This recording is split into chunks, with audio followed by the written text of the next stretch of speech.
Nongeye kubasuhuza mwese mukurikiye iki kiganiro cy'amategeko. Mu kiganiro giheruka twarebeye hamwe uburyo bw'ivangamutungo rusange nka bumwe mu buryo bw'imicungire y'umutungo w'abashyingiranywe. Turabusobanura, tuganira no ku byiza ndetse n'ibibi byabwo. Birangira tunarebeye hamwe abo abanditsi bo mu mahanga basanga ari bo bari bakwiye guhitamo ubwo buryo bw'ivangamutungo rusange. Uyu munsi rero nabahitiyemo inkuru y'umuhungu n'umukobwa basezeranye ivangamutungo rusange. Muyikurikire maze mwumve ibyababayeho nyuma. Njye tugiye kubana muri iki kiganiro ndi Kayigi Kajuga Leon. Iyi nkuru y'urukundo tugiye kuganiraho niyo numvise kuri YouTube channel yitwa Abayo Yvette Sandrine. Ifite umutwe ugira uti umutego w'urukundo, isomo ku bandi nkanjye. Sinzi icyo numvaga ndusha abandi pe, inkuru y'urukundo. Abayo atangira inkuru ye hari aho yagize ati: ndagusuhuje kandi nguhaye ikaze mu nkuru yacu y'urukundo ya none. Ni inkuru ifite amasomo menshi cyane y'ubuzima, aho mu kuyisoza uri buze kuza kwivaniramo amasomo yawe. Nibyo koko iyi nkuru ikubiyemo amasomo menshi y'ubuzima ku buryo buri wese yakuramo amasomo. Nanjye rero nk'umunyamategeko isomo nakuyemo rikomeye nirebana n'abagiye gushinga urugo, aho bakwiye kubanza gushishoza, bakabanza gutekereza kabiri mbere yo guhitamo ivangamutungo rusange. Bakabanza bakamenya neza uwo bagiye kuvanga umutungo uwo ari we. Ngaho twitegure dutege amatwi iyi nkuru y'urukundo. Twagiye. Muri make, iyi nkuru irashushanya inzira y'urukundo hagati y'umusore n'inkumi bakundanye igihe gito gishoboka, bahita bakora ubukwe kandi basezerana kuvanga umutungo wabo wose, cyane ko bari biyemeje kuzabana akaramata. Ariko ntibyagenze neza nk'uko babyifuzaga. Muti rero byagenze bite? Ndabanza kwisegura kuko iyi nkuru ntayibara nk'uwayibaze mbere yanjye ari we Abayo Yvette Sandrine.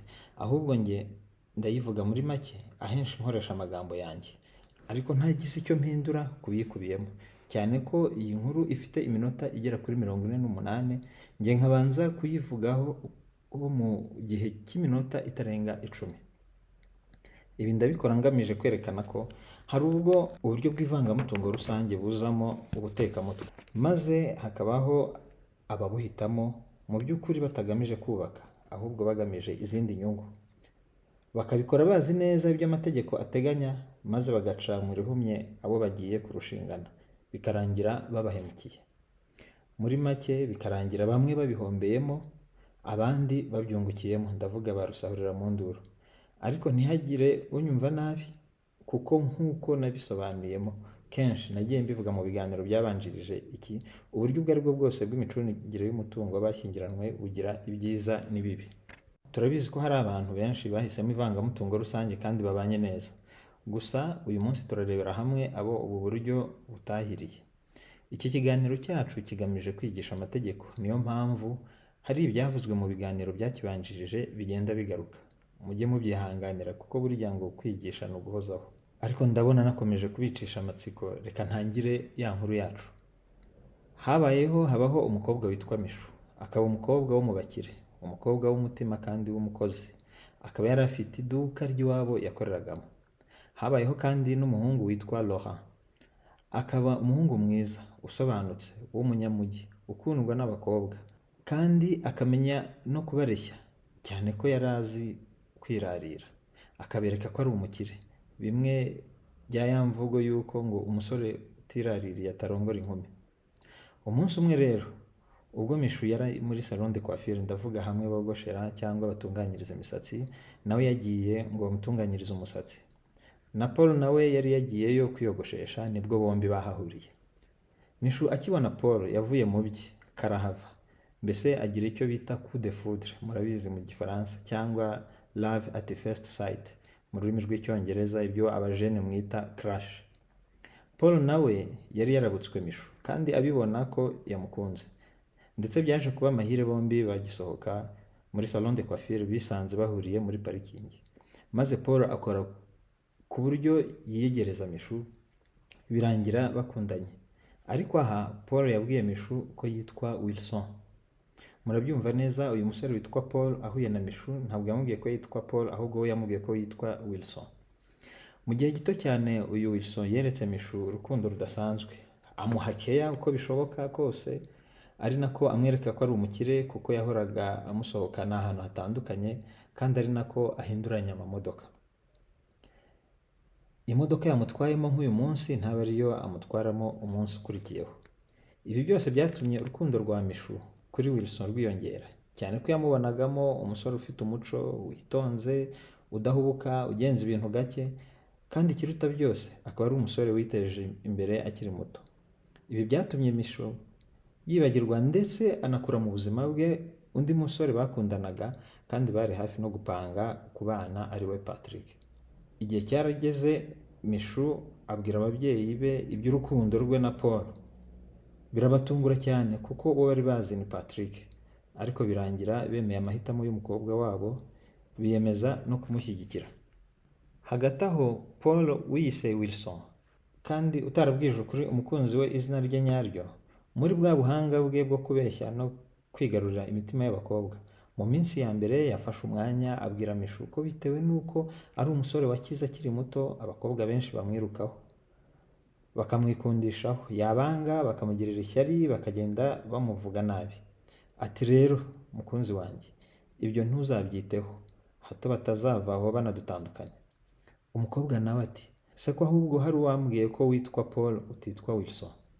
Undi ati, sinabikubwiye, bamvuga byinshi, ntukajye ubitaho. Niko kumwereka irangamuntu ye yanditsemo Wilson. Aramubwira ati, ese no mu irangamuntu yanjye baribeshye? Ubwo aba aramubindikiranyije, umukobwa nawe arabyemera. Muri iyi nzira y'urukundo rwa Mishu n'umukunzi we Wilson, Mishu yagiye ahura n'abandi bakobwa batandukanye bakamugira inama bamubuza gukunda Paul kuko bo niko bamwitaga. Bakamubwira ko azahura n'ibyago bikomeye nk'ibyo nabo bahuye nabyo. Ndetse hari n'abamubwiye ko uyu muhungu ari shitani, yambuye abakobwa benshi imitungo yabo, abandi benshi abatera inda, harimo n'abatagejeje ku myaka y'ubukure, ngo ko ahubwo yaba akurikiranwa n'inzego z'ubutabera. Gusa ibi byose yanze kubyumva, abitera utwatsi. Bose akababwira ko nta kindi bashaka uretse kumwicira ubukwe, dore ngo ko nta butaha butishwe. Ubu se ibi ntibyaba ari bya wa mugani ngo umutima wa muhanano ntiwuzura igituza? Ariko nanone da ngo umenya urukundo ari impumyi. Twibutsa abadukurikiye ko iyi nkuru y'urukundo ariyo kudufasha kumva neza uko ibyo amategeko ateganya birebana n'uburyo bw'ivangamutungo bikora mu buzima bwacu bwa buri munsi. Tugarutse rero ku nkuru yacu, aho twari tugeze aho Mishu bamugiriye inama yo kureka umuhungu bakundanaga ngo kuko nawe ashobora kuzamuhemukira nk'uko yabikoreye abandi benshi, ariko aranga, ababera ibamba, akomeza gukomera ku mukunzi we Wilson. Ntibyatinze rero, igihe cyarageze Wilson wari umaze kwigarurira umutima wose wa Mishu yamusabye ko yajya kumusura iwe. Ni ukuvuga ko Mishu yagombaga kuza gusura Wilson iwe mu rugo. Umukobwa ntiyazuyaza, ajya kumusura. Agezeyo atungurwa no kubona ukuntu Wilson yiteje imbere kuko yari afite inzu y'igitangaza, ndetse abona no muri parikingi izindi modoka nyinshi atari yarigeze amubonana. Uko umukobwa yakomeje gusura Wilson iwe mu rugo, byarenze kwicara muri salo gusa, bigera n'aho bajya mu cyumba. Iyi nkuru ikomeza ivuga ko Wilson ariwe wambuye uyu mukobwa ubusugi bwe, ndetse birangira amuteye n'inda mbere y'uko ubukwe buba. Ariko ntibyatinze, ubukwe nabwo bwarabaye, maze basezerana kuvanga umutungo wabo wose. Ni ukuvuga ko basezeranye ivangamutungo rusange. Aba bageni bacu bagize ubukwe bwiza cyane kandi bwateguwe n'iwabo w'umukobwa. Mwibuke ko twabonye ko iwabo w'umukobwa bari abakire cyane. Nyuma y'ubukwe, Wilson yakomeje kwitwara neza ku mukunzi we. Muri icyo gihe Wilson yaboneyeho umwanya abwira Mishu ati, sheri, urabona ko twasezeranye kuvanga umutungo kandi dukeneye kwaguka. Bwira iwanyu rero bakwandikeho ya shopu yawe, baguhe inzu imwe muri ziriya zabo, maze dukomeze twiyubakire ubuzima. Ibi niko byagenze, ariko ntibyateye kabiri ibintu biza guhinduka. Muti gute rero? Inkuru ikomeza ivuga ko hasigaye ukwezi kumwe gusa ngo Mishu abyare.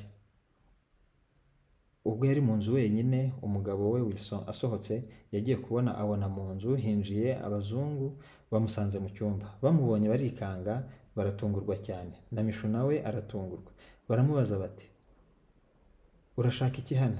Mishu nawe ati ahubwo mwe murashaka iki hano?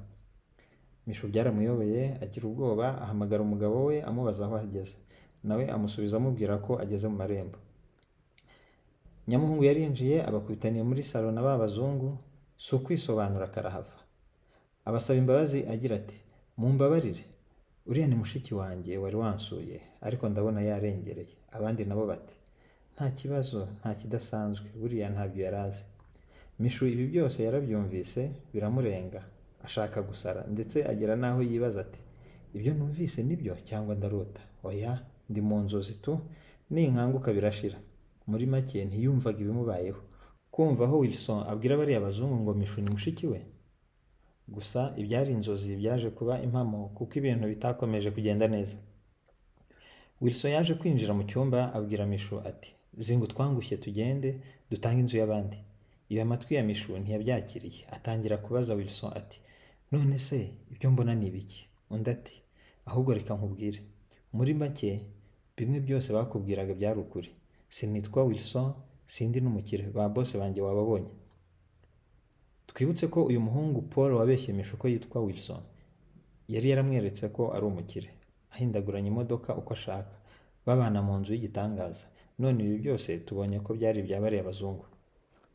Mu kanya gato rero Wilson yahise asohokana Mishu hutihuti, ariko Mishu nawe yaje kugarura akenge, abona ko byakomeye ari mu mazi abira, maze yigira inama yo gutabaza bariya abazungu. Arababwira ati nimuntabare, nkeneye ubufasha bwanyu. Niko kubasobanurira ibye na Wilson. Wilson abibonye ashaka kubajijisha, ababwira ko mushiki we twite, ko inda ari imuvugisha ibintu biterekeranye, ariko ba bazungu bamwiba amatwi, ahubwo bamwicaza hasi nk'ibindi bisambo byose. Nibwo Mishu yabahaga nimero za telefone za se, baramuhamagara. Ntiyatinze nawe abarahageze. Ahageze ba bazungu batangazwa no kubona ko Mishu ari umwana w'umugabo bakoranaga. Ibi ise wa Mishu ntiyabitinzeho, ahubwo yahise amutahana iwe mu rugo. Ntibyatinze Mishu na Wilson baratandukana, mbese basaba gatanya, ndavuga divorce. Twibutse ko imitungo myinshi y'iwabo wa Mishu bari baramaze kuyimwandikaho kandi ari Wilson ubimwibukije. Ibi bivuga ko imitungo yari yamaze kuba iya Mishu n'umugabo we Wilson, bitewe n'uko bari barasezeranye ivangamutungo rusange, bityo bakaba bayifiteho uburenganzira bungana.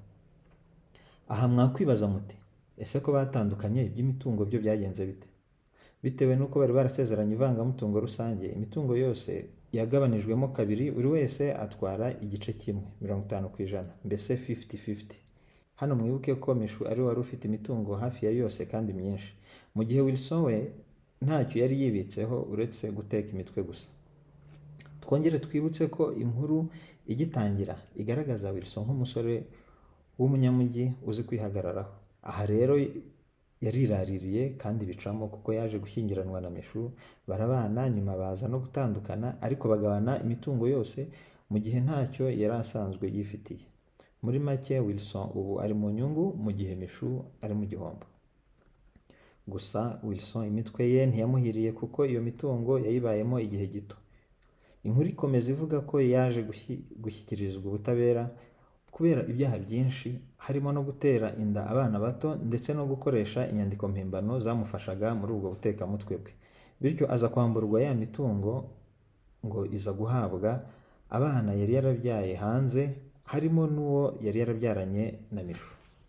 Nyuma yo kumva iyi nkuru y'urukundo, isomo ry'uyu munsi: gukundana si bibi, ariko mwibuke ko inzira itabwira umugenzi. Niyo mpamvu buri wese wakundanye mu gihe atekereje kubana n'umukunzi we, mbere yo guhitamo uburyo bw'imicungire y'umutungo wabo, agomba gutekereza kabiri, byaba ngombwa akagisha inama abakuru. Ubu rero ibiri muri iyi nkuru ikubiyemo amasomo menshi y'ubuzima twakuye kuri channel ya YouTube ya Abayo Yvette Sandrine, tugiye kubihuza n'ibiteganywa n'amategeko ku birebana n'uburyo bw'ivangamutungo rusange. Mwihangane mukurikire, turagenda tugana ku musozo w'ikiganiro cyacu. Mu biganiro bibanziriza iki twabonye ko ubu buryo, kimwe n'ubundi buryo bwose bw'imicungire y'umutungo w'abashyingiranywe, bigira ibyiza n'ibibi. Iyi nkuru rero iradushushanyiriza ibibi bishobora guterwa n'ivangamutungo rusange kugira ngo tubyirinde hakiri kare. Icya mbere, tugiye kureba ibibi bishobora guterwa cyangwa ibibi twabonye birebana n'uburyo bw'ivangamutungo rusange, ariko bukaba bufite n'ibyiza nk'uko n'ubundi buryo bushobora kugira ibi n'ibyiza. Mu bibazo twabonye, mu bibi twabonye tugiye guhuza n'iyi nkuru, icya mbere ni iki gikurikira. Twabonye ko iyo habayeho ubutane, umutungo wose ugabanywa kabiri, buri wese mu bashyingiranywe agatwara 1/2 cyabo. Ibi bishobora kubangamira umwe mu bashyingiranywe wazanye umutungo ufite agaciro kanini kurusha mugenzi we. Muri iyi nkuru yacu rero, ubu buryo bwabangamiye Mishu ku buryo bugaragara. Iyo aza kuba wenda yarasezeranye ivangamutungo w'umuhahano cyangwa ivanguramutungo risesuye, yari guhura n'ikibazo cyo gusenya urugo agatandukana n'umugabo we, ariko byibuze akagumana umutungo yari yarahawe n'ababyeyi be. Icya kabiri gishobora kuba kibi. Iyo umwe mu bashyingiranywe apfuye, usigaye ntiyongere gushaka, agumana umutungo wose wenyine akawureramo abana yasigiwe n'uwapfuye iyo bahari. Ngaho namwe mwibaze, iyo ababyeyi ba Mishu nyuma yo kumukorera ibirori byiza by'ubukwe no kumuha imitungo yabo myinshi, baza kugira ibyago Mishu wabo akaza gupfa akibana na Wilson, aba babyeyi bari kuba bahuye n'ibyago inshuro ebyiri. Ibyago bya mbere ni urupfu rw'umwana wabo. Ibi byo nta n'icyo bari gukora kugira ngo babyirinde, nta n'icyo umuntu yakora kugira ngo yirinde ko umuntu azapfa. Ibyago bya kabiri bari kuba bahuye nabyo, ariko byo bashoboraga no kubyirinda, ni uko imitungo bari barahaye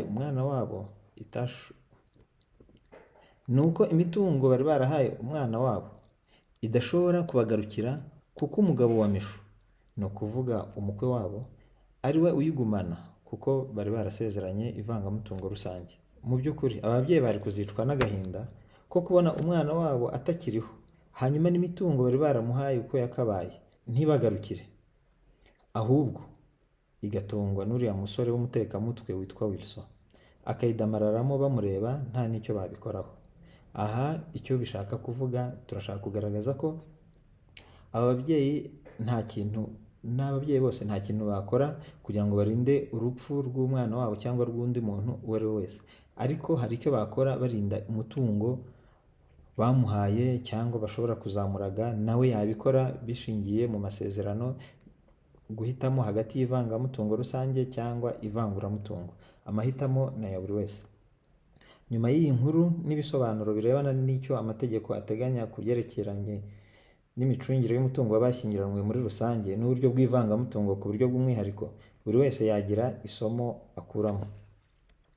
Icyitonderwa, turongera tubisubiremo, uru rugero ntirusobanura ko ivangamutungo rusange ari ribi, ahubwo icyari kigambiriwe muri iki kiganiro kwari ukwibutsa abatwumva ko mbere yo guhitamo uburyo ubwo ari bwo bwose bw'imicungire y'umutungo w'abashyingiranywe bagomba kubanza gushishoza.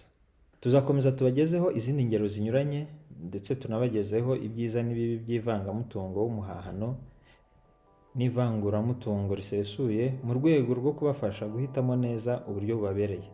Ni ngombwa kumenya ko uburyo bumwe bushobora kuba bwiza ku muntu umwe bukaba bubi ku wundi. Mwakoze kubana nanjye muri iki kiganiro. Nari Kayigi Kajuga Leon.